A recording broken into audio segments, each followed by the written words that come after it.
Hey dears, welcome to sleep tiles. അപ്പോൾ നമ്മൾ ഇന്ന് പറയുന്നത് സൂട്ടോപ്പിയ പാർട്ട് 2 ആണ്. പാർട്ട് 1 ഓൾറെഡി നമ്മുടെ ചാനലിൽ അപ്ലോഡ് ചെയ്തിട്ടുണ്ട്. അപ്പൊ അത് കാണാത്തവർ കാണാട്ടോ, ഞാൻ ഡിസ്ക്രിപ്ഷനിൽ ലിങ്ക് കൊടുക്കാം. അപ്പൊ നമുക്ക് സ്റ്റോറിയിലോട്ട് കടക്കാം. ബെൽവെദർ ഒരുക്കിയ വലിയ ഗൂഢാലോചന ജൂഡി ഹോപ്സും നിക് വൈൽഡും പുറത്തു കൊണ്ടുവന്നതോടെ ഇരുവരും ഒടുവിൽ സൂട്ടോപ്പിയ പോലീസ് ഡിപ്പാർട്ട്മെന്റിലെ ഔദ്യോഗിക പാർട്ട്ണർമാരാകുന്നു. പ്രെഡേറ്റർമാരെ എല്ലാവരും ഭയക്കണമെന്ന സാഹചര്യം ഉണ്ടാക്കി അതിലൂടെ സൂട്ടോപ്പിയെ സ്വന്തം നിയന്ത്രണത്തിലാക്കാനായിരുന്നു ബെൽവെദറിന്റെ പ്ലാൻ. പക്ഷേ അത് വിജയിക്കുന്നതിന് മുമ്പ് തന്നെ ജൂഡിയും നിക്കും അത് തടഞ്ഞിരുന്നു. അതിനുശേഷം സൂട്ടോപ്പിയയിലെ എല്ലാ ജീവികൾക്കും ഒരേ നഗരത്തിൽ ഒരുമിച്ച് ജീവിക്കാൻ സഹായിക്കുന്ന വെതർ സിസ്റ്റത്തിന്റെ 100ാം വാർഷികാഘോഷം നടക്കുകയാണ്. ആ ചടങ്ങിൽ പുതിയ മേയറും മുൻ നടനുമായ ബ്രയൻ നഗരത്തിനായി ചെയ്ത മികച്ച സേവനത്തിന് ജൂഡിയെയും നിക്കിനെയും ആദരിക്കുന്നു. അതേ ദിവസമാണ് ഇരുവരുടെയും സൂട്ടോപ്പിയ പോലീസ് ഡിപ്പാർട്ട്മെന്റിലെ ആദ്യത്തെ ഡ്യൂട്ടി. ചീഫ് ബോഗോ ഷിപ്പ്യാർഡിൽ പ്രവർത്തിക്കുന്ന ഒരു അനധികൃത കടത്തുകാരനെ പിടികൂടാനുള്ള മിഷനെ കുറിച്ച് എല്ലാവർക്കും വിശദീകരിക്കുന്നു. ജൂഡിയും നിക്കും പുതുമുഖങ്ങളായതിനാൽ ഈ ഓപ്പറേഷനിൽ നേരിട്ട് പങ്കെടുക്കാതെ നിരീക്ഷിച്ചാൽ മതിയെന്നാണ് അദ്ദേഹം പറയുന്നത്.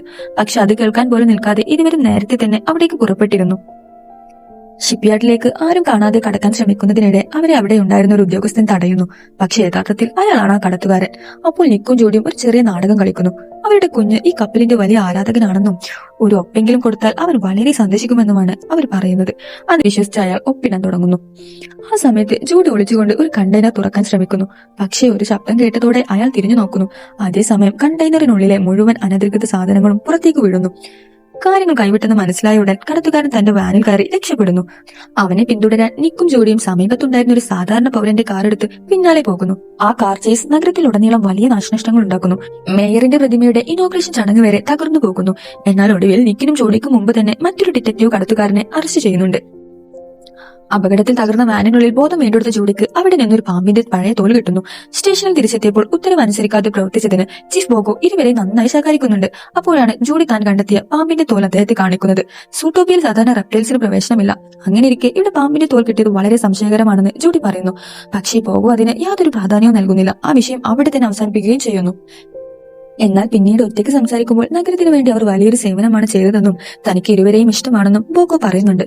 പക്ഷെ ഇനിയും ഇങ്ങനെ സ്വന്തം ഇഷ്ടപ്രകാരം പ്രവർത്തിച്ചാൽ അവരെ പാർട്ട്ണർമാരായി തുടരാൻ അനുവദിക്കാനാവില്ലെന്ന് മുന്നറിയിപ്പ് നൽകുന്നുണ്ട്. സ്റ്റേഷനിലുള്ള മറ്റുള്ളവർ ഒരിക്കലും ഒത്തുപോകില്ലെന്ന് തോന്നുന്ന ഈ കൂട്ടുകെട്ടിനെ പരിഹസിക്കുന്നു. പക്ഷെ എല്ലാവർക്കും തങ്ങൾ ആരാണെന്ന് തെളിയിക്കണമെന്ന ഉറച്ച തീരുമാനത്തിലാണ് നമ്മുടെ ജൂഡി. നിക്കാകട്ടെ അതൊന്നും വലിയ കാര്യമാക്കാതെ പതിവ് പോലെ കൂളായിട്ടാണ് പെരുമാറുന്നത്. വീട്ടിലെത്തിയ ശേഷം നിക്ക് വിശ്രമിക്കുമ്പോൾ ജൂഡി ഈ കേസിനെ കുറിച്ച് കൂടുതൽ അന്വേഷിക്കാൻ തുടങ്ങുന്നു. അപ്പോഴാണ് ടിവിയിൽ ഒരു വാർത്ത വരുന്നത്. സൂട്ടോപ്പിയയുടെ സ്ഥാപകനായ എബിനീസർ ലിങ്സ്ലേയുടെ വെതർവാളിന്റെ പ്രവർത്തനങ്ങളെ കുറിച്ചുള്ള പഴയ ജേണൽ ഇന്ന് നടക്കുന്ന ഗാല ചടങ്ങിൽ ആദ്യമായി പൊതുജനങ്ങൾക്ക് മുന്നിൽ പ്രദർശിപ്പിക്കുമെന്നാണ് വാർത്തയിൽ പറയുന്നത്. സൂട്ടോപ്പിയയിൽ നടന്ന കുപ്രസിദ്ധമായ റെപ്റ്റൈൽ ആക്രമണത്തിന് ശേഷം ആ ജേണൽ ഇതുവരെ രഹസ്യമായി സൂക്ഷിച്ചിരുന്നതായിരുന്നു. വാർത്ത ശ്രദ്ധിച്ചു നോക്കിയിരുന്ന ജൂഡി പിന്നിൽ ഒരു വാൻ കാണുന്നു. അത് ഷിപ്പ്യാർഡിൽ നിന്ന് രക്ഷപ്പെട്ട കടത്തുകാരൻ ഉപയോഗിച്ച അതേ വാനാണെന്ന് അവൾ ഉടൻ തിരിച്ചറിയുന്നു. ജൂഡി ഉടൻ തന്നെ ഇന്റർനെറ്റിൽ ആ ജേർണലിനെ കുറിച്ച് അന്വേഷിക്കുന്നു. അപ്പോഴാണ് നിബിൾസ് നടത്തുന്ന ഒരു ഗൂഢാലോചന ചാനൽ അവൾക്ക് കിട്ടുന്നത്. നിബിൾസ് പറയുന്നതനുസരിച്ച് വെതർവാളിന്റെ 100ാം വാർഷികം മാത്രമല്ല ഇന്ന് നടക്കുന്നത്, സൂട്ടോപ്പിയയിൽ നടന്ന ഏക റെപ്റ്റൈൽസ് ആക്രമണം നടന്ന ദിവസത്തിന്റെ വാർഷികം കൂടിയാണെന്ന്. ആ സംഭവത്തിന് ശേഷം ലിങ്സ്ലെ കുടുംബത്തിലെ ഒരു ജോലിക്കാരി പാമ്പുകടിയേറ്റ് മരിക്കുകയും പിന്നീട് സൂട്ടോപ്പിയയിൽ പാമ്പുകളൊന്നും ഇല്ലാതാവുകയും ചെയ്യുന്നു. പക്ഷെ അധികം വൈകാതെ ഒരു പാമ്പ് വീണ്ടും തിരിച്ചെത്തുമെന്നാണ് നിബിൾസിന്റെ വിശ്വാസം. ഇതെല്ലാം കേട്ട ജൂഡി ഉടൻ നിക്കിനെ വിളിച്ച് തന്റെ കണ്ടെത്തലുകൾ പറയുന്നു. എന്നാൽ ഇന്നത്തേക്ക് വിശ്രമിച്ചാൽ മതിയെന്നാണ് നിക്കിന്റെ അഭിപ്രായം. പക്ഷെ ജൂഡി അതൊന്നും കേൾക്കാതെ നേരെ നിക്കിന്റെ വീട്ടിലേക്ക് എത്തിപ്പെടുന്നു. അവർക്ക് ആ കാലചടങ്ങിലേക്ക് എളുപ്പത്തിൽ കയറാൻ പറ്റില്ലെന്ന് നിക്ക് പറയുമ്പോൾ അതിനുള്ള പ്ലാൻ നേരത്തെ തന്നെ ജൂഡി തയ്യാറാക്കിയിരുന്നു. മീറ്റർമെയ്ഡ് യൂണിഫോം ധരിച്ച് അകത്ത് കയറാമെന്നാണ് അവളുടെ ആശയം. അപ്പോഴേക്കും കാലാചടങ്ങ് ആരംഭിച്ചിരുന്നു. നഗരത്തിലെ പ്രധാനപ്പെട്ട എല്ലാവരും അവിടെ എത്തിയിരുന്നു. അകത്ത് കയറിയ ഉടൻ തന്നെ ജൂഡിയുടെ ശ്രദ്ധ ആ വാനിലേക്കാണ് പോകുന്നത്. ഷിപ്പ്യാർഡിൽ കണ്ട അതേ വാൻ തന്നെയായിരുന്നു അത്. അപ്പോഴാണ് പിന്നിലൊരു തുറന്ന വാതിൽ കാണുന്നത്. ആ വഴിയിലൂടെ ഇരുവരും അകത്തേക്ക് കടക്കുന്നു. പിന്നീട് അവർ മനോഹരമായ വസ്ത്രങ്ങൾ ധരിച്ച് പാർട്ടിയിലേക്ക് ചേരുന്നു. ആരോ ജേണൽ മോഷ്ടിക്കാൻ വരുമെന്ന് ജൂഡിക്ക് ഉറച്ച വിശ്വാസമായിരുന്നു. അതുകൊണ്ട് അത് സംരക്ഷിക്കാനാണ് അവൾ തീരുമാനിക്കുന്നത്. Journal VIP വിഭാഗത്തിലായിരുന്നു പ്രദർശിപ്പിച്ചിരുന്നത്. അതിനാൽ ഒരു സമ്പന്നനായ കരടിയുമായി സൗഹൃദം സ്ഥാപിച്ച് നിക്ക് വളരെ ബുദ്ധിപൂർവ്വം ആ ഭാഗത്തേക്ക് പ്രവേശിക്കുന്നു. ഇരുവരും ഹെഡ്ഫോണിലൂടെ ബന്ധപ്പെട്ടു നിൽക്കുന്നു. ജൂഡി ജേണൽ പരിശോധിക്കാൻ പോകുന്നതിനിടെ ചീഫ് ബോഗോ അവിടെയുണ്ടെന്ന് നിക്ക് മുന്നറിയിപ്പ് നൽകുന്നുണ്ട്. ബോഗോയുടെ കണ്ണിൽ പെടാതെ ഒളിക്കാൻ ശ്രമിച്ച ജൂഡി ലിങ്സ്ലെ കുടുംബത്തിലെ ഇളയ മകനായ പോബർട്ടുമായി ഇടിച്ചുമുട്ടുന്നു. അല്പം നാണകുണിയായ സ്വഭാവക്കാരനായ പോബർട്ട് ജൂഡിയുമായി പെട്ടെന്ന് സൗഹൃദത്തിലാകുന്നു. ജൂഡിയെ തിരിച്ചറിഞ്ഞവൻ ജേണലിന് സുരക്ഷ നൽകാനാണോ അവൾ വന്നതെന്ന് ചോദിക്കുന്നുണ്ട്.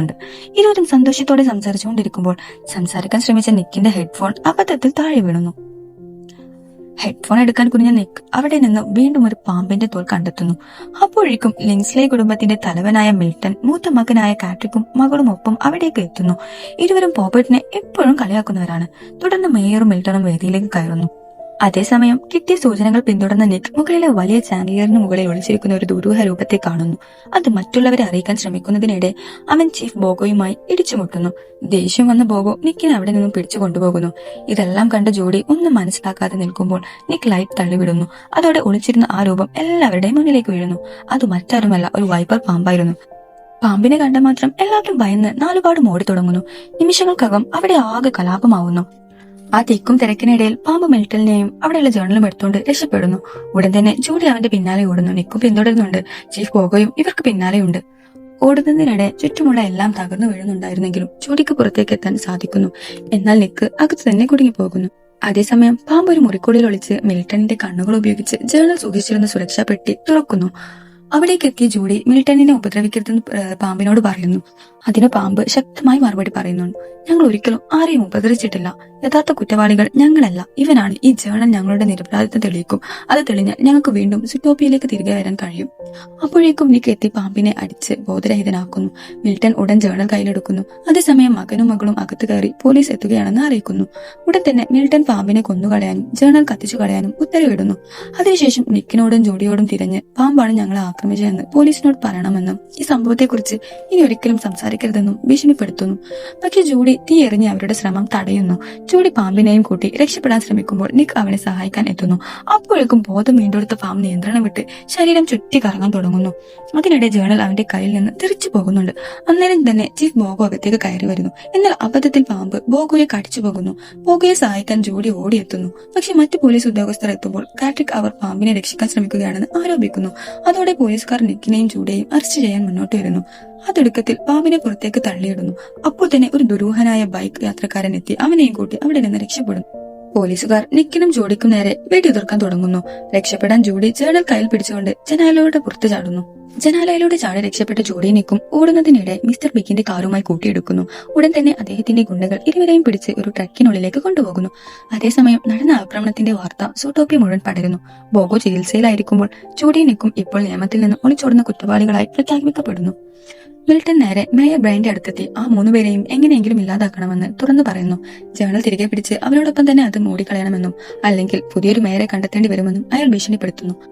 അതിനു പിന്നാലെ സൂട്ടോപ്പിയ പോലീസ് ഡിപ്പാർട്ട്മെന്റ് മുഴുവൻ അവരുടെ പിന്നാലെ അയക്കുന്നു. വിളിച്ചിരിക്കുമ്പോൾ ജൂഡി തന്റെ മാതാപിതാക്കളെ ഫോണിൽ വിളിക്കുന്നു. പക്ഷേ പോലീസ് ആ ഫോൺ ട്രാക്ക് ചെയ്യുമെന്ന് മനസ്സിലാക്കിയ നിക്ക് ഉടൻ തന്നെ ഫോൺ തകർക്കുന്നു.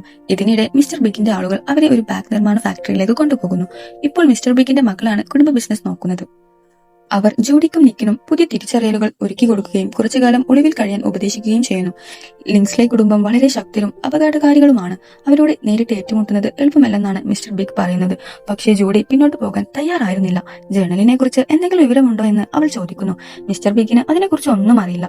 എന്നാൽ ഇത് പാമ്പുമായി ബന്ധപ്പെട്ട കാര്യമാണെങ്കിൽ അതിന്റെ ഉത്തരം പറയാൻ കഴിയുക മറ്റൊരു റെപ്റ്റൈൽസിനായിരിക്കുമെന്ന് അദ്ദേഹം പറയുന്നു. അപ്പോൾ അദ്ദേഹത്തിന്റെ മകൾ നിപ്പിൾസിന്റെ ഒരു കാർഡ് ജൂഡിക്ക് നൽകുന്നു. ഈ വിഷയത്തിൽ സഹായിക്കാൻ അവൾക്ക് കഴിഞ്ഞേക്കാമെന്ന് പറയുന്നു.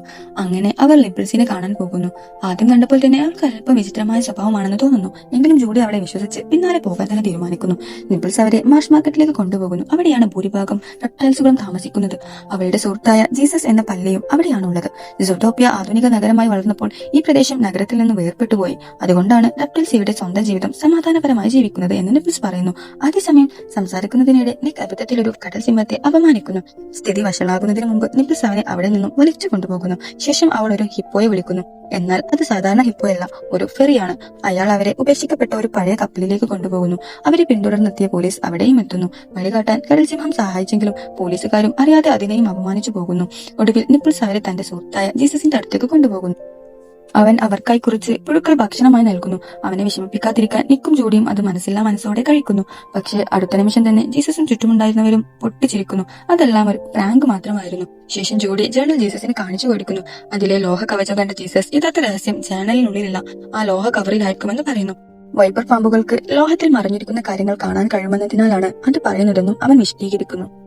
ജൂഡിക്ക് അതൊന്നും മനസ്സിലാക്കുന്നില്ല. അപ്പോൾ ജീസസ് പറയുന്നു, ആ രഹസ്യം എന്തായാലും വളരെ പ്രധാനപ്പെട്ടതായിരിക്കണം. കാരണം അതിനുവേണ്ടിയാണ് ലിൻസ്ലെ കുടുംബത്തിലെ ജോലിക്കാരി ജീവൻ നഷ്ടപ്പെട്ടത്. ആ സംഭവത്തിന് ശേഷം ഒരു സസ്തനെയും റെപ്റ്റൈൽസിനെ വിശ്വസിച്ചിട്ടില്ല.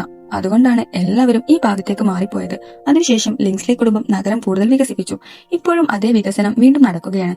അതിനെ തടയാൻ ആരുടെ കയ്യിലും മാർഗമില്ലെന്നും ജീസസ് പറയുന്നു. അപ്പോഴേക്കും പോലീസുകാർ അവരുടെ ഒളിത്താവളം കണ്ടെത്തി അവിടേക്ക് എത്തുന്നു. ഹോക്ക് ബോട്ടംസും സംഘവുമായി അകത്ത് കയറുന്നതോടെ എല്ലാവരും പല ദിശകളിലായി ഓടി തുടങ്ങുന്നു.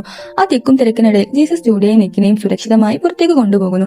ഇനി സൂട്ടോപ്പിയെ രക്ഷിക്കേണ്ടത് നിങ്ങളാണെന്ന് പറഞ്ഞ് അവൻ അവിടെ നിന്ന് രക്ഷപ്പെടുന്നു. അപ്പോഴാണ് പെട്ടെന്ന് കാരിപ്പാമ്പ് എത്തി ജൂഡിയുടെ കയ്യിലുണ്ടായിരുന്ന ജേർണൽ പിടിച്ചെടുത്ത് ഓടുന്നത്. തങ്ങൾ സഹായിക്കാനാണ് വന്നതെന്ന് ജൂഡി പറഞ്ഞ് മനസ്സിലാക്കാൻ ശ്രമിച്ചെങ്കിലും ഗാരി അതൊന്നും കേൾക്കാതെ നേരെ വെള്ളത്തിലേക്ക് ചാടിപ്പോകുന്നു. ജൂഡി ഉടൻ തന്നെ അവന്റെ പിന്നാലെ ചാടുന്നു. നിക്കും വേറെ വഴിയില്ലാതെ പിന്നാലെ പോകുന്നുണ്ട്. പിന്നാലെ പോലീസുകാരും അവരെ പിന്തുടരുന്നുണ്ടായിരുന്നു. ഗാരി വെള്ളം കടത്തിവിടുന്ന വലിയ പൈപ്പിലേക്ക് ചാടി കയറുന്നു. അത് അപകടകരമാണെന്ന് നിക്ക് മുന്നറിയിപ്പ് നൽകും മുമ്പേ ജൂഡി അതിനുള്ളിലേക്ക് എടുത്തു ചാടിയിരുന്നു. അവളെ ഒറ്റയ്ക്ക് വിടാൻ പറ്റാത്തതുകൊണ്ട് നിക്കും അതേ വഴിയിലേക്ക് ചാടുന്നു. കുറച്ച് സമയത്തിനുള്ളിൽ തന്നെ ഓക്സിജൻ തീർന്നു പോകുമെന്ന് നിക്ക് പറയുന്നുണ്ടെങ്കിലും ജൂഡിയുടെ മുഴുവൻ ശ്രദ്ധയും ഗാരിയെ പിടിക്കുന്നതിലായിരുന്നു. ഒടുവിൽ അവൾ ഗാരിയുടെ വാലിൽ പിടിക്കുന്നു. അതോടെ അവന്റെ ബാഗ് കൈവിട്ട് വെള്ളത്തിലേക്ക് ഒഴുകി പോകുന്നു. പക്ഷെ അതിനിടയിൽ ജൂഡിയുടെ ശ്വാസം മുട്ടി തുടങ്ങുന്നു. അവൾ വെള്ളത്തിൽ മുങ്ങിപ്പോകുന്ന അവസ്ഥയിലാകുന്നു. ഉടൻ തന്നെ നിക്ക് അവളെ പിടിച്ച് അടുത്ത ജംഗ്ഷനിലേക്ക് നീന്തുന്നു. അവിടെ ഒരു വാൽവ് തുറന്ന് ഇരുവരും സുരക്ഷിതമായി പുറത്തേക്ക് എത്തുന്നു. പുറത്തു വന്ന ഉടൻ തന്നെ സംഭവിച്ചതിന് ഓരോരുത്തരും മറ്റേയാളെ കുറ്റപ്പെടുത്തുന്നു. അതോടെ ചെറിയൊരു തർക്കവും ഉണ്ടാകുന്നു. അതിനിടയിൽ ജൂഡിയുടെ ശ്രദ്ധ ഗാരിയുടെ ബാക്കിലേക്കാണ് പോകുന്നത്. അത് തുറന്നു നോക്കിയപ്പോൾ അതിനുള്ളിൽ വളരെ പഴയ ഒരു തീപ്പെട്ടി കണ്ടെത്തുന്നു. അപ്പോഴാണ് സമീപത്തുണ്ടായിരുന്ന മലമാടുകൾ അവരോട് സുഖമാണോ എന്ന് ചോദിച്ചു വരുന്നത്. ജൂഡി ആ പൈപ്പ് എങ്ങോട്ടാണ് പോകുന്നതെന്ന് ചോദിക്കുന്നു. അവർ അത് കോപ്പൻഹേഗനിലേക്കാണ് പോകുന്നതെന്ന് കാണിച്ചു തരുന്നു. അതിനിടെ ഒരു മലമാട് അബദ്ധത്തിൽ കുറച്ച് പൂക്കൾ നിക്കിന്റെ മേൽ ചാർത്തിക്കുന്നു. ആ പൂക്കൾ കണ്ട് ജൂഡി ഞെട്ടിപ്പോകുന്നു. കാരണം അതേ പൂക്കളുടെ ചിത്രമാണ് ആ തീപ്പെട്ടിയിലും ഉണ്ടായിരുന്നത്. അവ എവിടെ നിന്നാണ് കിട്ടിയതെന്ന് അവൾ ചോദിക്കുന്നു. മലയുടെ മുകളിലുള്ള ഒരു ഹണിമൂൺ ലോഡ്ജിന് സമീപത്താണ് ആ പൂക്കൾ വളരുന്നതെന്നും ഒരു കാലത്ത് അത് പാമ്പുകളുടെ ഒളിത്താവളമായിരുന്നുവെന്നും അവർ പറയുന്നു. മുകളിലേക്ക് പോകാൻ ഒരു കയർ ഉപയോഗിച്ചാൽ എളുപ്പവഴിയുണ്ടെന്നും അവർ കാണിച്ചു തരുന്നു. അങ്ങനെ നിക്കും ജൂഡിയും മല കയറാൻ തുടങ്ങുന്നു. അല്പസമയം മുമ്പ് സംഭവിച്ച അപകടത്തെ ഓർത്ത് നിക്ക് ഇപ്പോഴും ജൂഡിയോട് ദേഷ്യത്തിലായിരുന്നു. അവളെ കളിയാക്കാൻ ഒരിക്കൽ അവൾ തന്നെ ഞാൻ ഒരു മണ്ടൻ മുയലാണ് എന്ന് റെക്കോർഡ് ചെയ്തിരുന്ന ഒരു കാരറ്റ് റെക്കോർഡർ അവൻ പ്ലേ ചെയ്യുന്നു. അത് കേട്ടതോടെ ഇരുവരും തമ്മിൽ വീണ്ടും തർക്കമുണ്ടാകുന്നു. സംസാരത്തിനിടയിൽ അബദ്ധത്തിൽ ആ കാരറ്റ് റെക്കോർഡർ താഴെ വീണ് തകർന്നു പോകുന്നു. തങ്ങളുടെ സൗഹൃദത്തിന്റെ ഒരു ഓർമ്മയായിരുന്നു ആ സാധനം. അത് തകർന്നത് കണ്ട് ജൂഡി ഒന്നും പറയാതെ വിഷമത്തോടെ മലയുടെ മുകളിലേക്ക് നടന്നു പോകുന്നു. താൻ തെറ്റ് ചെയ്തെന്ന് മനസ്സിലാക്കിയ നിക്ക് അവളുടെ പിന്നാലെ പോയി ക്ഷമ ചോദിക്കാൻ ശ്രമിക്കുന്നു. അതേസമയം ജൂട്ടോപ്പിയ പോലീസ് ഡിപ്പാർട്ട്മെന്റും അവരുടെ ലൊക്കേഷൻ കണ്ടെത്തി അവിടേക്ക് എത്തുന്നു. എല്ലാവരും പല ഭാഗങ്ങളായി തിരഞ്ഞ് സ്ഥലം മുഴുവൻ പരിശോധിക്കാൻ തുടങ്ങുന്നു. നിക്ക് അബദ്ധത്തിൽ താഴേക്ക് വീഴുന്നതിനിടയിലാണ് പോലീസുകാർ അടുത്തെത്തിയെന്ന് മനസ്സിലാക്കുന്നത്. മറ്റൊരു വശത്ത് ജൂഡിക്ക് ഒരു ഇൻവെസ്റ്റിഗേഷൻ ബോർഡ് കണ്ടെത്തുന്നു. അതിൽ പഴയ പത്രവാർത്തകളും തെളിവുകളും നിറഞ്ഞിരുന്നു. ഒരു കാലത്ത് ഈ പ്രദേശം മുഴുവൻ പാമ്പുകളുടെ താമസ സ്ഥലമായിരുന്നെന്നും ലിങ്സ്ലി കുടുംബമാണ് അതെല്ലാം നശിപ്പിച്ചതെന്നും അവൾ മനസ്സിലാക്കുന്നു. അപ്പോഴാണ് നിക്ക് ഓടിയെത്തി പോലീസുകാർ അടുത്തെത്തിയെന്ന് ജൂഡിയെ അറിയിക്കുന്നത്. ജൂഡി ആ ബോർഡിലുണ്ടായിരുന്ന തെളിവുകളെല്ലാം ശേഖരിക്കാൻ തുടങ്ങുന്നു. പക്ഷെ നിക്ക് അവളെ തടഞ്ഞുകൊണ്ട് ഈ കേസിനു വേണ്ടി ജീവൻ കളയേണ്ട ആവശ്യമില്ല എന്നും പറയുന്നു. അതിന് ജൂഡി ശാന്തമായി മറുപടി പറയുന്നു. ധൈര്യമായി മുന്നോട്ട് വരാൻ ആരും തയ്യാറാകുന്നില്ലെങ്കിൽ ഈ ലോകം ഒരിക്കലും മാറില്ല. പക്ഷെ നിക്കിന്റെ മറുപടി വേറെയായിരുന്നു. ലോകം ഇങ്ങനെയാണുള്ളത്, അതിനെ മാറ്റാൻ നമുക്കാവില്ല. അവന്റെ ആ വാക്കുകൾ കേട്ടപ്പോൾ തങ്ങൾ രണ്ടുപേരും ചിന്തിക്കുന്ന രീതിയിൽ എത്ര വ്യത്യാസമുണ്ടെന്ന് ജൂഡിക്ക് മനസ്സിലാകുന്നു. അതേസമയത്ത് പോലീസുകാർ അകത്ത് കയറി അവരെ പിടികൂടാൻ ശ്രമിക്കുന്നു. അതിനിടെ പഴയ കെട്ടിടം മുഴുവൻ തകർന്നു വീഴാൻ തുടങ്ങുന്നു. കെട്ടിടം തകർന്നു വീഴുന്നതിനിടെ ഒരു പോലീസ് ഓഫീസർ നിക്കിനെ പിടികൂടുന്നു. അതേസമയം ജൂഡിയെ അറസ്റ്റ് ചെയ്യാൻ പോകുന്ന നിമിഷത്തിൽ തന്നെ പോപ്പറ്റ് അവളെ രക്ഷിക്കാൻ എത്തുന്നു. അപ്പോഴാണ് ജൂഡിക്ക് ഒരു സത്യം മനസ്സിലാകുന്നത്. പോപ്പറ്റ് ഗാരിയുടെ രഹസ്യ സുഹൃത്തായിരുന്നു. ഏറെ നാളായി ഇരുവരും സീക്രട്ടായിട്ട് കണക്ട് ചെയ്തുകൊണ്ടിരിക്കുകയായിരുന്നു. വീട് മുഴുവൻ ഇടിഞ്ഞു വീഴാൻ തുടങ്ങിയിട്ടും പോപ്പട്ടും ഗാരിയും ചേർന്ന് ജൂഡിയെ അവിടെ നിന്ന് സുരക്ഷിതമായി പുറത്തെടുക്കുന്നു. മറ്റൊരു വശത്ത് നിക്ക് അവളെ സഹായിക്കാൻ ശ്രമിച്ചെങ്കിലും ഒരു ട്രാങ്ക്യുലൈസർ ഡാർട്ട് തട്ടി ജൂഡി ബോധരഹിതയാകുന്നു. അവസരം മുതലെടുത്ത് പോപ്പട്ടും ഗാരിയും അവളെ കൂട്ടിക്കൊണ്ട് അവിടെ നിന്നും രക്ഷപ്പെടുന്നു. പക്ഷെ നിക്ക് പോലീസിന്റെ പിടിയിലാകുന്നു. അവനെ പോലീസ് വാനിൽ കയറ്റിക്കൊണ്ടു പോകുമ്പോഴാണ് മിൽട്ടൺ അവിടേക്ക് എത്തുന്നത്. ജൂഡി എവിടെയാണെന്ന് അവൻ നിക്കിനോട് ചോദിക്കുന്നു. പക്ഷെ എന്ത് ചോദിച്ചാലും നിക്ക് ഒരു വാക്ക് പോലും പറയുന്നില്ല. അതോടെ മിൽട്ടൺ ഉടൻ തന്നെ മാഷ് മാർക്കറ്റ് നശിപ്പിക്കാനുള്ള പദ്ധതി ആരംഭിക്കാൻ ഉത്തരവിടുന്നു. പാമ്പിനെ സഹായിച്ചവരെ ഇനി ആരും രക്ഷിക്കാൻ വരില്ലെന്നാണ് അവന്റെ വിശ്വാസം.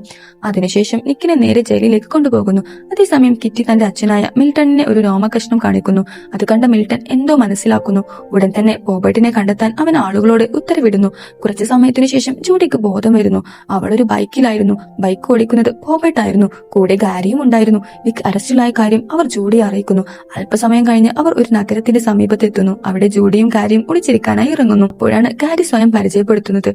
എന്റെ പേര് ഗാരിയാണ് എന്ന് പറഞ്ഞ് അവൻ തന്റെ വായിൽ നിന്നും ജേർണൽ പുറത്തെടുക്കുന്നു.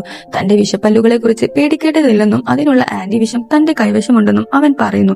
ശേഷം പോബർട്ട് അവരെ തന്റെ രഹസ്യ വീട്ടിലേക്ക് കൊണ്ടുപോകുന്നു. ദുഷ്ടരായ സ്വന്തം കുടുംബത്തിൽ നിന്ന് രക്ഷപ്പെടാൻ ഇടയ്ക്കിടെ വന്ന് ഒളിച്ചിരുന്ന സ്ഥലമായിരുന്നു അത്. ആ വീട് കണ്ട ഗാരിക്ക് വലിയ സന്തോഷമാകുന്നു. ജൂഡി ഇരുവരും എങ്ങനെ പരിചയപ്പെട്ടുവെന്ന് ചോദിക്കുന്നു. അതിന് ഗാരി പറയുന്നത് ജേണൽ ഒരിക്കൽ നേരിൽ കാണണമെന്ന ആഗ്രഹം പറഞ്ഞ് താൻ ഒരു കത്ത് അയച്ചിരുന്നുവെന്നാണ്. ഭാഗ്യവശാൽ പോബർട്ട് അന്ന് മെയിൻ റൂമിലായിരുന്നു ജോലി ചെയ്തിരുന്നത്. ആ കത്ത് അവന്റെ കയ്യിലെത്തിയതോടെ ഇരുവരും പരിചയപ്പെടുന്നത്. പിന്നീട് പോപ്പട്ട് രഹസ്യമായി ഗാരിയെ സൂട്ടോപ്പിയയിലേക്ക് കടത്തിക്കൊണ്ടുവന്നു. ഇനി നഗരത്തെയും നിക്കിനെയും ഒരുപോലെ രക്ഷിക്കാമെന്നാണ് പോപ്പട്ട് പറയുന്നത്. അവർ തീ കത്തിച്ചിരിക്കുമ്പോൾ പോപ്പട്ട് ഒരു പ്രധാന കാര്യം പറയുന്നു. ജേണലിന്റെ രഹസ്യം അതിന്റെ ലോഹ കവറിലാണുള്ളത്. അത് കാണാൻ കഴിയുക ചൂട് തിരിച്ചറിയുന്ന ഒരു വൈപ്പർ പാമ്പിന് മാത്രമാണ്. അത് കേട്ട ഗാരി തന്റെ കണ്ണിൽ കാണുന്നതെല്ലാം വരച്ചു തുടങ്ങുന്നു. ഇത് കണ്ട ജൂഡിക്ക് ഒരു സംശയം തോന്നുന്നു. പോപ്പട്ടിന്റെ പൂർവികൻ എന്തിനാണ് ഒരു പാമ്പിന്റെ രഹസ്യം ഇത്രയും വർഷം ഒളിപ്പിച്ചു വെച്ചത്? അല്പസമയം കഴിഞ്ഞപ്പോൾ അതിന്റെ യഥാർത്ഥ ഉത്തരം പുറത്തു വരുന്നു. ആ ജേണൽ യഥാർത്ഥത്തിൽ പോപ്പട്ടിന്റെ പൂർവികന്റേതല്ല, അത് ഗാരിയുടെ പൂർവികന്റേതായിരുന്നു. അങ്ങനെ സൂട്ടോപ്പിയുടെ യഥാർത്ഥ സ്ഥാപകൻ ഒരു പാമ്പായിരുന്നുവെന്ന സത്യം ജൂഡി മനസ്സിലാക്കുന്നു. ഗാരിയുടെ വല്യമ്മ എല്ലാവർക്കും ഒരുമിച്ച് ജീവിക്കാൻ കഴിയുന്ന ഒരു നഗരം സൃഷ്ടിക്കണമെന്ന് ആഗ്രഹത്തിലായിരുന്നു. അതിനായിട്ടാണ് അവർ വെതർവാൾ എന്ന സാങ്കേതിക വിദ്യ കണ്ടെത്തിയത്. പക്ഷെ അത് യഥാർത്ഥമാക്കാൻ ഒരു നിക്ഷേപകനെ ആവശ്യമായിരുന്നു. ആ സമയത്താണ് പോപ്പട്ടിന്റെ വല്യപ്പനായ എബനീസർ മുന്നോട്ട് വന്നത്. എന്നാൽ ആ കണ്ടുപിടുത്തത്തിന്റെ വില മനസ്സിലായതോടെ ആ ജേണൽ സ്വന്തം പേരിൽ തയ്യാറാക്കി കണ്ടുപിടുത്തത്തിന്റെ മുഴുവൻ ക്രെഡിറ്റും അവൻ സ്വന്തമാക്കുകയായിരുന്നു. ഈ സത്യം അവരുടെ വീട്ടുജോലിക്കാരി മനസ്സിലാക്കി. അതോടെ എബനീസർ അവളെ വിഷം നൽകി കൊന്നു. അതിന്റെ കുറ്റം ഗാരിയുടെ വല്യമ്മയുടെ മേൽ ചുമത്തി. അവൾ ഒരു പാമ്പായിരുന്നതിനാൽ ആരും അവളെ വിശ്വസിച്ചില്ല. അതിനു പിന്നാലെ എല്ലാ റെപ്റ്റൈൽസിനെയും സൂട്ടോപ്പിയയിൽ നിന്നും പുറത്താക്കി. പിന്നീട് നഗരം കൂടുതൽ വികസിപ്പിക്കുകയും പഴയ റെപ്റ്റൈൽസ് ഒക്കെ നഗരം മുഴുവൻ മഞ്ഞിനടിയിൽ മറഞ്ഞു പോകുകയും ചെയ്തു.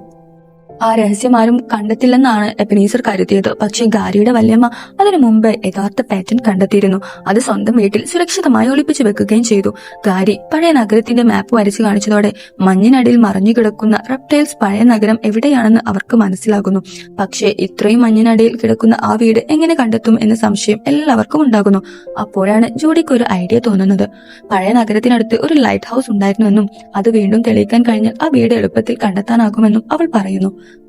അവൾ ജേണൽ വീണ്ടും പരിശോധിക്കുമ്പോൾ ആ ലൈറ്റ് ഹൗസിന്റെ സ്വിച്ച് റെസെറ്റ് തന്റെ ഡോൺ വെതർവാളിനുള്ളിലാണെന്ന് അവർ കണ്ടെത്തുന്നു. അതേസമയം പോപ്പട്ടിന്റെ മൊബൈൽ ഫോൺ ട്രാക്ക് ചെയ്ത ലിങ്ക്സ്ലെ കുടുംബം അവൻ എവിടെയാണെന്ന് കണ്ടെത്തുന്നു. മറ്റൊരു വശത്ത് ഹോഗ് ബോട്ടംസ് നിക്കിനെ ജയിലിനുള്ളിലേക്ക് കൊണ്ടുപോകും. അവിടെ ഉണ്ടായിരുന്ന ഭൂരിഭാഗം തടവുകാരും നിക്കിന്റെ പഴയ ശത്രുക്കളായിരുന്നു. ഹോഗ് ബോട്ടംസിനോട് എല്ലാം തുറന്നു പറയാൻ നിക്ക് ശ്രമിച്ചെങ്കിലും അവൾക്ക് അവനോട് നല്ല അഭിപ്രായമില്ലായിരുന്നു. അതിനാൽ അവനെ നേരെ സെല്ലിലടക്കുന്നു. അല്പസമയത്തിന് ശേഷം ജൂഡിയെ കണ്ടെത്തിയെന്ന വിവരം ലഭിച്ചതോടെ ഹോഗ് ബോട്ടംസും അവളുടെ കൂട്ടരും അവിടെ നിന്നും പുറപ്പെടുന്നു. അപ്പോഴാണ് നിക്ക് തന്റെ സെല്ലിന് മുന്നിൽ നിബിൾസിനെ കാണുന്നത്. അവൻ രക്ഷപ്പെടാൻ ശ്രമിച്ചെങ്കിലും അത് വിജയിക്കുന്നില്ല. ജൂഡിയുമായി വഴക്കുണ്ടാക്കിയ കാര്യം കേട്ട നിബിൾസ് മനസ്സിൽ വെച്ചിരിക്കുന്ന കാര്യം നേരിട്ട് അവളോട് പറയേണ്ടായിരുന്നു എന്ന് നിക്കിനോട് പറയുന്നു. അപ്പോൾ നിക്ക് മനസ്സ് തുറക്കുന്നു. ആ കേസ് ജീവൻ കൊടുത്ത് ചെയ്യേണ്ടതില്ലെന്ന് ഞാൻ പറഞ്ഞത് അവളെ നഷ്ടപ്പെടുത്താൻ എനിക്ക് ഇഷ്ടമില്ലാത്തത് കൊണ്ടാണ്. അത് കേട്ട നിബിൾസ് അവനെ കെട്ടിപ്പിടിക്കും. അവൾ സെല്ലിനുള്ളിൽ എങ്ങനെ എത്തിയെന്ന് അത്ഭുതപ്പെട്ട നിക്ക് ചോദിച്ചപ്പോൾ മരം കൊണ്ട് താനൊരു താക്കോൽ ഉണ്ടാക്കിയെന്ന് നിബിൾസ് കാണിച്ചു തരുന്നു. അതിനിടയിൽ പോലീസുകാർ ജൂഡിയെ അറസ്റ്റ് ചെയ്യാൻ ഡെസേർട്ടിലേക്ക് പോകുന്നുവെന്ന വിവരം അവർ കേൾക്കുന്നു. അത് കേട്ട നിബിൾസ് നമുക്ക് ജൂഡിയെ സഹായിക്കാൻ പോകാമെന്ന് പറയുന്നു. ഇരുവരും ജയിലിൽ നിന്ന് രക്ഷപ്പെടാൻ ശ്രമിക്കുന്നതിനിടെ ഷിപ്പ്യാർഡിലെ ആ പഴയ കടത്തുകാരൻ ഗാർഡ്മാർക്ക് വിവരം നൽകുന്നു. ഉടൻ തന്നെ പോലീസുകാർ അവരുടെ പിന്നാലെ ഓടിത്തുടങ്ങുന്നു. അതേസമയം ഒരു വാതിൽ തുറക്കാൻ ശ്രമിച്ച നിക്ക് അബദ്ധത്തിൽ ജയിലിലെ എല്ലാ സെല്ലുകളും തുറന്നു പോകുന്നു. സ്വാതന്ത്ര്യം കിട്ടിയ തടവുകാർ എല്ലാവരും പോലീസിനെ ആക്രമിച്ച് പ്രധാന ഗേറ്റ് തകർത്തിറങ്ങുന്നു. ഓരോരുത്തരും പോലീസ് കാറുകൾ പിടിച്ചെടുത്ത് രക്ഷപ്പെടാൻ തുടങ്ങുന്നു.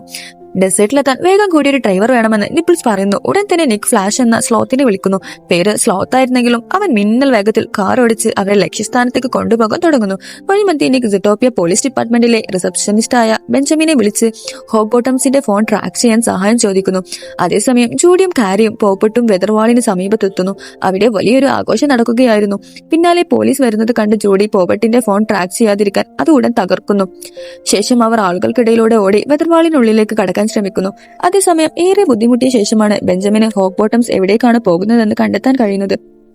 അവർ വെതർവാളിനുള്ളിലേക്ക് കയറുകയാണെന്ന് എനിക്ക് മനസ്സിലാക്കുന്നു. ജോഡിയും സംഘവും വെതർവാളിലേക്ക് കയറുന്നത് കണ്ട മിൽട്ടണിന് അവരുടെ പ്ലാൻ മനസ്സിലാകുന്നു. അവരെ എങ്ങനെയെങ്കിലും തടയാൻ ഹോഗ് ബോട്ടംസിനോട് അവൻ ഉത്തരവിടുന്നു. പക്ഷെ അവരുടെ ട്രാങ്ക്യുലൈസർ ഡാട്ടുകളെല്ലാം തീർന്നിരുന്നു. അതുകൊണ്ട് ആവശ്യമെങ്കിൽ വെടിവെച്ച് കൊല്ലാനാണ് മിൽട്ടൺ ഉത്തരവിടുന്നത്.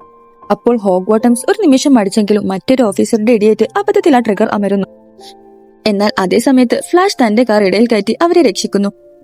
ആ അവസരം ഉപയോഗിച്ച് ജൂഡിയും കൂട്ടരും വെതർവാളിനുള്ളിലേക്ക് ഓടിക്കയറുന്നു. നിക്കും നിബിൾസും പിന്നാലെ എത്തുന്നു. പക്ഷേ നിക്ക് മാത്രം പുറത്ത് കുടുങ്ങിപ്പോകുന്നു. അതിനിടെ വെതർവാൾ തകരാറിലായി അമിതമായി ചൂടാകാൻ തുടങ്ങുന്നു. ജൂഡിയും കാരിയും പോബട്ടും വെതർവാളിന്റെ കൺട്രോൾ റൂമിലേക്ക് എത്തുന്നു. അവിടെ ഒരു പാമ്പിനെ കണ്ടതു മാത്രം എഞ്ചിനീയർ ഭയന്ന് ഓടിപ്പോകുന്നു. അതേസമയം ഗാരിക്ക് തണുപ്പ് സഹിക്കാൻ കഴിയില്ലെന്ന് അറിയാവുന്ന പോബട്ട് വാതിലടിച്ച് തണുപ്പ് അകത്തേക്ക് വരാതിരിക്കാൻ ശ്രമിക്കുന്നുണ്ട്. ജൂഡി ചുറ്റും പരിശോധിക്കുന്നതിനിടെ ഒരു സ്വിച്ച് കണ്ടെത്തുന്നു. അത് ഓൺ ചെയ്തതോടെ മഞ്ഞിനിടയിൽ നിന്നും ഒരു വലിയ വെളിച്ചം തെളിയുന്നത് അവർ കാണുന്നു. അതേസമയം CCTVയിൽ നോക്കിയ ജൂഡി പുറത്തുള്ള നിക്ക് അപകടത്തിലാണെന്ന് കാണുന്നു. പക്ഷെ നിബിൾസ് അവനെ രക്ഷിക്കാൻ കണ്ടപ്പോൾ അവൾക്ക് ആശ്വാസമാകുന്നുണ്ട്. അപ്പോഴേക്കും അപ്രതീക്ഷിതമായ പോപ്പട്ട് ജൂഡിയെ വിഷം കുത്തിവെക്കുന്നു.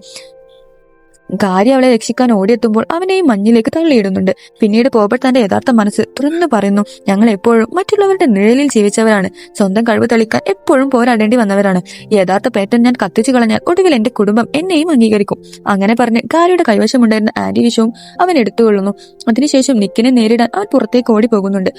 പുറത്തെത്തിയ ഉടൻ നിബിൾസിനെ ആക്രമിച്ച് അവളെ കീഴ്പ്പെടുത്തുന്നു. നിക്ക് മഞ്ഞിലേക്ക് ഇറങ്ങിയപ്പോൾ പോപ്പട്ട് ആയുധവുമായി അവന്റെ മുന്നിലെത്തുന്നു. വിഷം ശരീരത്തിൽ പടർന്നതോടെ ജൂഡിക്ക് അനങ്ങാൻ പോലും കഴിയാത്ത അവസ്ഥയാകുന്നുണ്ട്. അപ്പോഴാണ് ഗാരി പതുക്കെ അവളുടെ അടുത്തേക്ക് ഇഴഞ്ഞെത്തുന്നത്. ഈ ലോകത്ത് എനിക്ക് ചൂട് നൽകിയ ഏക സുഹൃത്ത് നീയാണ്. അങ്ങനെ പറഞ്ഞുകൊണ്ട് അവൻ ജൂഡിയെ സ്പർശിക്കുന്നു. ജൂഡിയുടെ ശരീരത്തിലെ ചൂട് കിട്ടിയതോടെ ഗാരിക്ക് വീണ്ടും ശക്തി ലഭിക്കുന്നു. ഉടൻ തന്നെ ആന്റി വിഷം കണ്ടെത്തി ജൂഡിയെ രക്ഷിക്കാമെന്ന് അവൻ തീരുമാനിക്കുന്നു. അതിനിടയിൽ പോലീസുകാർ അകത്തേക്ക് കയറി വരുന്നു. ഗാരി ജൂഡിയെ തിന്നാൻ പോകുകയാണെന്ന് അവർ തെറ്റിദ്ധരിക്കുന്നു. അവൻ എത്ര പറഞ്ഞാലും ആരും കേൾക്കുന്നില്ല. ഗാരി രക്ഷപ്പെടാൻ ശ്രമിച്ചെങ്കിലും പോലീസുകാർ അവനെ പിടികൂടാൻ പിന്നാലെ ഓടുന്നു. അതേസമയം പുറത്തു വെച്ച് പോപ്പട്ട് നിക്കിന്റെ മേൽ ചാടി വീഴുന്നു. ഇരുവരും തമ്മിൽ കടുത്ത പോരാട്ടം ആരംഭിക്കുന്നു. ആ തർക്കത്തിനിടയിൽ ഗാരിയുടെ ബാഗിലുണ്ടായിരുന്ന പേനകൾ താഴേക്ക് ഉരുണ്ടു വീഴുന്നു. അവ കണ്ട ഗാരി ഉറക്കെ വിളിച്ചു പറയുന്നു. നിക്ക് ആന്റി വിഷം. അത് എടുക്കാൻ ഗാരി ശ്രമിക്കുന്നതിനിടെ മഞ്ഞ് പൊട്ടിപ്പിളരാൻ തുടങ്ങുന്നു. ആന്റി വിഷം മഞ്ഞിന്റെ അരികിലേക്ക് തെറിച്ചു വീണു. അതെടുക്കാൻ നിക്ക് മുന്നോട്ട് പോകുമ്പോൾ പോപ്പട്ടിനെ അവൻ തടയുന്നു. നമ്മൾ രണ്ടുപേരും ഇവിടെ മരിക്കുമെന്ന് പറഞ്ഞ് അവർ നിക്കിനെ പിടിച്ചു നിർത്തുന്നു. ഒരിക്കൽ ജൂഡിയോട് പറഞ്ഞ അതേ വാക്കുകൾ ഇപ്പോൾ നിക്കിന്റെ മനസ്സിലേക്ക് വരുന്നു. ഈ കേസിനു വേണ്ടി ജീവൻ കൊടുക്കേണ്ട ആവശ്യമല്ല. പക്ഷെ ഈ തവണ അവൻ തന്റെ തീരുമാനം മാറ്റുന്നു. ജൂഡിയെ രക്ഷിക്കാൻ എന്ത് വില കൊടുത്തും തയ്യാറാണെന്ന് ഉറപ്പിച്ച നിക്ക് പോപ്പട്ടിനെ തള്ളി മാറ്റി ആന്റി വിഷം എടുത്ത് ഗാരിയിലേക്ക് എറിഞ്ഞു കൊടുക്കുന്നു. ഗാരി ഉടൻ തന്നെ അത് ജൂഡിക്ക് കുത്തിവെക്കുന്നു. അല്പസമയങ്ങൾക്കകം ജൂഡിക്ക് ബോധം തിരികെ വന്നു. കണ്ണു തുറന്ന ഉടൻ അപകടത്തിലായ നിക്കിനെ കണ്ടവൾ പോലീസുകാരെ മറികടന്ന് അവന്റെ അടുത്തേക്ക് ഓടി. മഞ്ഞ് പൊട്ടിപ്പിളരുന്ന ശബ്ദം കേട്ടുകൊണ്ടിരിക്കുമ്പോൾ ജൂഡിയും ഗാരിയും ചേർന്ന് നിക്കിനെ മുകളിലേക്ക് വലിച്ചു കയറ്റുന്നു. എന്നാൽ പോപ്പട്ടിന്റെ കൈവിട്ട് അവൻ താഴേക്ക് വീണു. എങ്ങനെയോ നിക്കിനെ മുകളിലെത്തിച്ച ശേഷം നിക്ക് ജൂഡിയോട് ക്ഷമ ചോദിച്ചു. നമ്മൾ രണ്ടുപേരും ഒരേപോലെ അല്ലെങ്കിലും എനിക്ക് അതൊന്നും പ്രശ്നമല്ല. നീ എപ്പോഴും എന്റെ കൂടെ ഉണ്ടായാൽ മതിയെന്നും അവൻ പറയുന്നു. അത് കേട്ട് ജൂഡിയും തന്റെ മനസ്സ് തുറക്കുന്നു. എന്നിൽ എപ്പോഴും വിശ്വസിച്ചത് നീയാണ്. ഈ ലോകത്തിൽ എനിക്ക് ഏറ്റവും വിലപ്പെട്ടതും നീ തന്നെയാണ് എന്ന് അവൾ പറയുന്നു. അങ്ങനെ ഇരുവരും തമ്മിലുണ്ടായിരുന്ന എല്ലാ പിണക്കങ്ങളും അവിടെ അവസാനിച്ച് വീണ്ടും അവർ ഒന്നാകുന്നു. അപ്പോഴേക്കും ഗാരി രക്ഷിച്ച നിപ്പിൾസും അവിടേക്ക് എത്തുന്നുണ്ട്. പോപ്പട്ട് ഇപ്പോഴും ജീവനോടെ ഉണ്ടെന്ന് അവൻ രക്ഷപ്പെട്ടുവെന്നും നിപ്പിൾസ് അറിയിക്കുന്നു. അതേസമയം പോപ്പട്ട് ഒരു സ്നോ മൊബൈലിൽ കയറി തന്റെ ഒളിത്താവളത്തിലേക്ക് പാഞ്ഞു പോകുന്നു.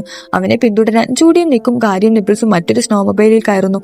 തണുപ്പിൽ വിറച്ചുകൊണ്ടിരുന്ന ഗാരിക്കായി വഴിമധ്യേ നിക്ക് ഒരു ബ്ലഫർ എടുത്ത് അവനെ കൊടുക്കുകയും ചെയ്യുന്നു. പോപ്പട്ട് വീട്ടിലെത്തിയത് മാത്രം മിൽട്ടൺ അവനെ ആക്രമിക്കുന്നു. താൻ അവരോടൊപ്പം ചേർന്നിട്ടില്ലെന്നും യഥാർത്ഥ പാറ്റേൺ എവിടെയാണെന്നും കണ്ടെത്തിയെന്നും പോപ്പട്ട് പറയുന്നു. ആ പാറ്റേൺ പുറത്തു വന്നാൽ സൂട്ടോപ്പിയുടെ യഥാർത്ഥ സ്ഥാപകൻ പാമ്പുകളാണെന്ന സത്യം എല്ലാവരും അറിയുമെന്നും അവൻ പറയുന്നു. പക്ഷെ അത് സംഭവിക്കാൻ അനുവദിക്കില്ലെന്നും ആ പാറ്റേൺ ഉടൻ തന്നെ നശിപ്പിക്കാനാണ് പോകുന്നതെന്നും അവൻ വ്യക്തമാക്കുന്നു. ഇതെല്ലാം അവിടെ ഉണ്ടായിരുന്ന മേയർ ബ്രൈൻ കേൾക്കുന്നുണ്ടായിരുന്നു. ഉടൻ തന്നെ മിൽട്ടൺ ബ്രൈനെ ഭീഷണിപ്പെടുത്തി ഒന്നും പുറത്തു പറയതെന്ന് മുന്നറിയിപ്പ് നൽകുന്നു. പിന്നീട് പോപ്പട്ടിനോട് ആ പാറ്റേൺ ഒളിപ്പിച്ചിരിക്കുന്ന സ്ഥലത്തേക്ക് തന്നെ കൊണ്ടുപോകാൻ അവൻ ആവശ്യപ്പെടുന്നു. അപ്പോഴാണ് നിപ്പിൾസ് മറ്റുള്ളവരുമായി അകത്തേക്ക് കയറി എല്ലാവരെയും ആക്രമിക്കുന്നത്. മിൽട്ടണിന്റെ ആളുകളെ തടഞ്ഞു നിർത്താൻ തങ്ങൾ നോക്കിക്കൊള്ളാമെന്നും ജൂഡിയനേക്കും കാര്യം മുന്നോട്ട് പോകണമെന്നും നിപ്പിൾസ് പറയുന്നു. പേടിച്ചു നിന്ന മേയർ ബ്രൈൻ ആ സംഘടനമൊക്കെ നോക്കി നിൽക്കുകയായിരുന്നു. പോപ്പട്ട് പെട്രോൾ കാനുമായി തോട്ടത്തിലെ വലിയ മെഴ്സിലൂടെ ലൈറ്റ് ഹൌസിലേക്ക് ഓടുന്നു. അല്പസമയം കഴിഞ്ഞ് ജൂഡിയനേക്കും അവിടെ എത്തുന്നു. പക്ഷേ ആ മെഴ്സിനുള്ളിലൂടെ ഏത് വഴിയാണ് പോകേണ്ടതെന്ന് അവർക്ക് മനസ്സിലാക്കുന്നില്ല. അതിനാൽ അവർ ഒരു വലിയ ക്രെയിനിൽ കയറി നേരെ മുകളിൽ നിന്ന് അകത്തേക്ക് കടക്കുന്നു. ക്രെയിൻ ഉപയോഗിച്ച് മെസ് തകർത്തുകൊണ്ട് അവർ പോപ്പട്ടിനെ പിന്തുടരുന്നു. രക്ഷപ്പെടാൻ ശ്രമിച്ച പോപ്പട്ട് പുറത്തേക്ക് ഓടിയെത്തുന്നു. അതേസമയം ക്രെയിൻ മഞ്ഞ് പൊട്ടിക്കാൻ തുടങ്ങുന്നു. അല്പനിമിഷങ്ങൾക്കകം വർഷങ്ങളായി മഞ്ഞിനടിയിൽ മറഞ്ഞുകിടന്ന ലൈറ്റ് ഹൌസ് പതിയെ പുറത്തേക്ക് ഉയർന്നു വരുന്നു. അത് കണ്ട ഉടൻ തന്നെ നിക്കും ജോഡിയും ഒരുമിച്ച് പോബട്ടിന്റെ മേൽ ചാടി വീഴുന്നു. ജോഡി എഴുന്നേറ്റ് അവനെ അടിച്ചു വീഴ്ത്തുന്നു. പക്ഷെ പോബട്ട് വീണ്ടും എഴുന്നേറ്റ് നിങ്ങൾക്ക് എന്നെ തടയാനാവില്ല എന്ന് പറഞ്ഞ് ആക്രമിക്കാൻ വരുന്നു. അപ്പോഴാണ് ഗാരി ഇടപെട്ട് അവനെ തടയുന്നത്. നിപ്പിൾസ് ഒരു മരക്കഷ്ണം കൊണ്ട് ബാറ്റ് പോലൊരു ആയുധം ഉണ്ടാക്കുന്നു. അതുപയോഗിച്ച് ഗാരി പോബട്ടിനെ ശക്തമായി അടിക്കുകയും അവൻ ബോധരഹിതനായി വീഴുകയും ചെയ്യുന്നു. അതേസമയം മിൽട്ടണിന്റെ ഭീഷണികളിൽ മടുത്ത മേയർ ബ്രൈൻ ഒടുവിൽ ധൈര്യമായി മുന്നോട്ട് വന്ന് മിൽട്ടനെയും ആക്രമിക്കുന്നു. അവന്റെ അതിക്രമങ്ങൾക്ക് അങ്ങനെ ഒരു അവസാനം കുറിക്കപ്പെടുന്നു. ജോഡി ഉടൻ തന്നെ ബോബേഡിനെ കയറുപയോഗിച്ച് കെട്ടിയിടുന്നു. ശേഷം എല്ലാവരും ലൈറ്റ് ഹൌസിനുള്ളിലേക്ക് കടക്കുന്നു. അവിടെ അവരുടെ മുന്നിൽ ഒരു അത്ഭുത കാഴ്ചയായിരുന്നു കാത്തിരുന്നത്. ലൈറ്റ് ഹൌസിന്റെ അടിയിൽ വർഷങ്ങളായി മറഞ്ഞുകിടന്ന ഒരു മുഴുവൻ നഗരം തന്നെ ഇപ്പോഴും അതേപടി നിലനിന്നിരുന്നു. ലൈറ്റ് ഹൌസിലെ തകരാറിലായിരുന്ന ലൈറ്റ് ജോഡി ശരിയാക്കുന്നു. ലൈറ്റ് തെളിഞ്ഞതോടെ മഞ്ഞിനടിയിൽ മറഞ്ഞുകിടന്ന ആ പഴയ നഗരം മുഴുവൻ വീണ്ടും പ്രകാശത്തോടെ നിറയുന്നു. വർഷങ്ങളായി ആരും കാണാത്ത ആ പ്രദേശം പഴയതുപോലെ തന്നെ ഇപ്പോഴും നിലനിൽക്കുകയായിരുന്നു. അതിനുശേഷം അവർ ഗാരിയുടെ വല്യമ്മയുടെ വീട്ടിലേക്ക് പോകുന്നു. അകത്ത് കയറിയ ഗാരി ആ സ്ഥലം കണ്ടപ്പോൾ പഴയ ഓർമ്മകളിൽ മുങ്ങിപ്പോകുന്നു. കുറച്ചുനേരം തിരിഞ്ഞതിനു ശേഷം ഒരു പെട്ടിക്കുള്ളിൽ സൂക്ഷിച്ചിരുന്ന യഥാർത്ഥ പാറ്റന്റ് അവർ കണ്ടെത്തുന്നു. പക്ഷേ അതേ നിമിഷം അവരുടെ മുന്നിലേക്ക് ഒരു തീക്കോളം വീഴുന്നു. എല്ലാവരും ഞെട്ടി തിരിഞ്ഞു നോക്കുമ്പോൾ അവിടെ പോപ്പറ്റ് നിൽക്കുകയായിരുന്നു. അവൻ അവരുടെ പിന്നാലെ ലൈറ്റ് ഹൌസിലേക്ക് എത്തിയിരുന്നു. നിങ്ങളോടൊപ്പം ഈ സ്ഥലം മുഴുവൻ ഞാൻ കത്തിച്ചു കളയുമെന്ന് പറഞ്ഞ് അവൻ തീ പടർത്താൻ ശ്രമിക്കുന്നു. പക്ഷെ അതിനു മുമ്പേ ഹോഗ്ബോട്ടംസ് എത്തി അവനെ വീഴ്ത്തുന്നു. ഇതിനോടകം നടന്ന എല്ലാ കാര്യങ്ങളുടെയും സത്യം ഹോഗ്ബോട്ടംസിന് മനസ്സിലായിരുന്നു. അങ്ങനെ എല്ലാവരും സുരക്ഷിതമായി പുറത്തേക്ക് രക്ഷപ്പെടുന്നു. കുറച്ചു സമയത്തിന് ശേഷം എല്ലാവരും മാധ്യമങ്ങൾക്ക് മുമ്പിൽ എത്തുന്നു. ജോഡിയും നിക്കും കാരിയും ചേർന്ന് ലിൻസ്ലെ കുടുംബത്തിന്റെ എല്ലാ കുറ്റങ്ങളും ലോകത്തിന് മുന്നിൽ തുറന്നു കാട്ടുന്നു. അതിനൊപ്പം തന്നെ സൂട്ടോപ്പിയുടെ യഥാർത്ഥ സ്ഥാപകൻ പാമ്പുകളായിരുന്നുവെന്ന സത്യവും എല്ലാവരും അറിയുന്നു. ലിൻസ്ലെ കുടുംബത്തിലെ എല്ലാവരെയും അറസ്റ്റ് ചെയ്ത് ജയിലിൽ അടക്കുന്നു. ചീഫ് ബോഗോയും പൂർണ്ണമായി സുഖം പ്രാപിക്കുന്നു. മാർഷ് മാർക്കറ്റ് രക്ഷപ്പെടുകയും അത് പൊളിച്ച് വികസിപ്പിക്കാനുള്ള പദ്ധതി സർക്കാർ പൂർണ്ണമായും റദ്ദാക്കുകയും ചെയ്യുന്നു. ടെൽസുകളുടെ പഴയ താമസ സ്ഥലം വീണ്ടും പുനഃസ്ഥാപിക്കപ്പെടുന്നു. കാരിയുടെ കുടുംബവും അവിടേക്ക് തിരിച്ചെത്തുന്നു. വർഷങ്ങൾക്ക് ശേഷം എല്ലാവരും ഒന്നിച്ചു കണ്ട സന്തോഷത്തിൽ പരസ്പരം കെട്ടിപ്പിടിക്കുന്നു. അപ്പോഴാണ് നിക്ക് ജോഡിക്ക് പുതിയൊരു കാരറ്റ് റെക്കോർഡ് സമ്മാനിക്കുന്നത്. അത് കിട്ടിയ ഉടൻ തന്നെ ജൂഡി നിക്കിനോട് ഒരു കാര്യം പറയിപ്പിച്ച് റെക്കോർഡ് ചെയ്യുന്നു. എനിക്ക് നിന്നെ സ്നേഹമാണ് എന്ന നിക്കിന്റെ വാക്കുകൾ അവൾ ചിരിച്ചുകൊണ്ട് റെക്കോർഡ് ചെയ്ത് സൂക്ഷിക്കുന്നു. അതിനുശേഷം ഇരുവരും വീണ്ടും തങ്ങളുടെ ജോലിയിലേക്ക് മടങ്ങാൻ തയ്യാറാകുന്നു. കാരണം ജോഡിയെ രക്ഷിക്കാൻ ശ്രമിക്കുന്നതിനിടെ നിക്ക് അബദ്ധത്തിൽ ജയിലിലെ 200ഓളം കുറ്റവാളികളെ രക്ഷപ്പെടാൻ സഹായിച്ചിരുന്നു. അതേസമയം ബെൽവദർ ഒരു ദ്വീപിലേക്ക് രക്ഷപ്പെടാൻ ടിക്കറ്റ് വാങ്ങാനെത്തുന്നു. പക്ഷെ അവൾക്ക് അറിയില്ലായിരുന്നു വേഷം മാറി ജോഡിയും നിക്കും അവളുടെ പിന്നിൽ തന്നെ നിൽക്കുന്നുണ്ടെന്ന്. അവളെ വീണ്ടും അറസ്റ്റ് ചെയ്യാൻ ഇരുവരും തയ്യാറായി നിൽക്കുകയായിരുന്നു. സിനിമയുടെ അവസാനത്തെ സീനിൽ ജോഡി നിക്ക് എനിക്ക് നിന്നെ ഇഷ്ടമാണ് എന്ന് പറഞ്ഞ റെക്കോർഡിംഗ് വീണ്ടും വീണ്ടും കേൾക്കുന്നു. അതിനിടെ അയൽവാസികൾ അവളെ വിളിച്ചതോടെ അവൾ പുറത്തേക്ക് പോകുന്നു. അവൾ പോയ ഉടനെ ഒരു നിഴൽ ആകാശത്തിലൂടെ പറന്നു പോകുന്നു. അതിൽ നിന്നൊരു തൂവൽ അവളുടെ ജനൽപ്പടിയിൽ വന്നു വീഴുന്നു. ഇതോടെയാണ് സൂട്ടോപ്പിയ 2 എന്ന സിനിമയുടെ കഥ അവസാനിക്കുന്നത്.